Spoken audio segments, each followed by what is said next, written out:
S Majumdar কারোপ্র্যাকটিক। কি নাম? নুসাইয়া পারভীন। আচ্ছা, নুসাইয়া পারভেজ। আচ্ছা, বাবার নামের সাথে মিলে নাম রাখো, এই যে নুসাইয়া পারভেজ। আচ্ছা, তো ও আমার এখানে আসে বোধহয় আজকে সহ কয়টা?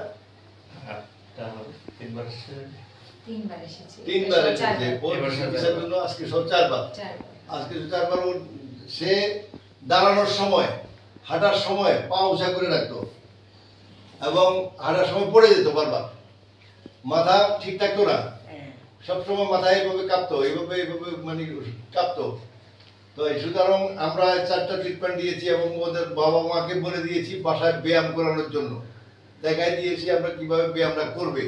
তো এতে করে ওর এখন 4টা চিকিৎসা পর শেষ হওয়ার পর, আজকে তো 4 নম্বর চিকিৎসা, 3 নম্বর চিকিৎসা নেওয়ার পর সে আগে যদি 50 বার পড়তো, এখন পড়ে 10 বার, তাই না? তো 10 বারের বেশি এখন আর পড়ে যায় না। আর তাও পড়লেও বেশিক্ষণ সে নিজেই ব্যালেন্স করতে পারে। অপরদিকে ওর ঘাটটা এখন অনেকটাই সোজা রাখতে পারে, যে যেটা এদিকে দেখাও, এদিকে দেখাও। এখন ভাই এই আমরা আপনি আসুন।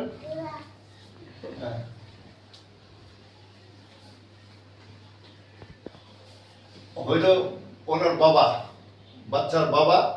তো এই বাচ্চার বাবার এইটুকু উন্নতিতে, মানে যেটুকু উন্নতি হয়েছে, এটুকুতে আপনার কাছে কেমন লাগে? কেমন ফিল করেন? আলহামদুলিল্লাহ, অনেক ভালো। আপনার আমি খুব খুশি। আর না, আপনি আগে যে ওটা একটা দুশ্চিন্তা থাকতেন যে আমার বাচ্চাটা আদৌ সুস্থ হবে কিনা, আদৌ ইয়ে থাকবে কিনা, এখন এই চিন্তাটা নাই। এই চিন্তাটা চলে গেছে। আচ্ছা, এই চিন্তাটা চলে গেলে হইলো।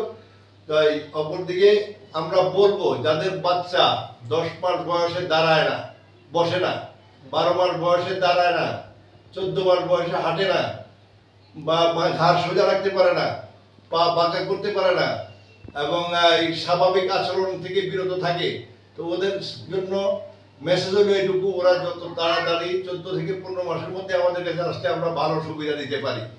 কিন্তু যখন বাচ্চার বয়সটা 3 বছর, 5 বছর, 7 বছর, 8 বছর করে নিয়ে আসেন, তখন আমাদের সুবিধা দেওয়াটা অনেক কঠিন। আমরা ওইভাবে পরিমাণ সুবিধা দিতে পারি না। যদি আপনি বাচ্চা প্রপার টাইমে আমাদের কাছে পৌঁছায় যায়, তাহলে আমরা মনে করি আপনার বাচ্চা পৃথিবীতে সুস্থভাবে বাঁচবে।